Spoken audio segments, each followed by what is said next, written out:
আমি নিজের শরীর থেকে একটা ময়লার বল বানিয়ে এক ধনী লোককে বললাম, এটা নাকি বিশেষ ওষুধ, ক্যান্সার সারাতে পারে। লোকটা সেটা নিয়ে নিল, আর আমি আবার খাবার ডেলিভারি দিতে চলে গেলাম। ধনী লোকটার কাছে ওই নোংরা বলটা খুবই বিরক্তিকর লাগছিল, আর তার মেয়ে নিশ্চিত হয়ে গেল যে আমি একজন প্রতারক। হঠাৎ ড্রাইভার জোরে ব্রেক করায় ভুল করে লোকটা বলটা গিলে ফেলে। সঙ্গে সঙ্গে তার বমি বমি ভাব হয়, আর সে চেকআপের জন্য হাসপাতালে যায়। রিপোর্ট আসার পর ডাক্তার অবাক হয়ে গেল, ক্যান্সারের কোনো চিহ্নই নেই।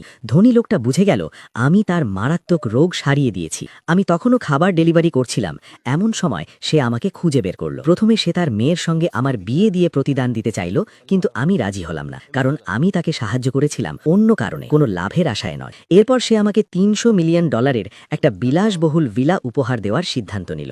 মায়ের কথা ভেবে আমি উপহারটা গ্রহণ করলাম। ভিলায় মাকে নিয়ে যেতে গিয়ে হঠাৎ আমার এক্স গার্লফ্রেন্ডের সঙ্গে দেখা হয়ে গেল। সে আমাকে দেখে হাসাহাসি করতে লাগলো, ভাবলো আমি এই বিলাসবহুল জায়গায় থাকার যোগ্যই না, এমনকি আমাকে স্টকারও বলল।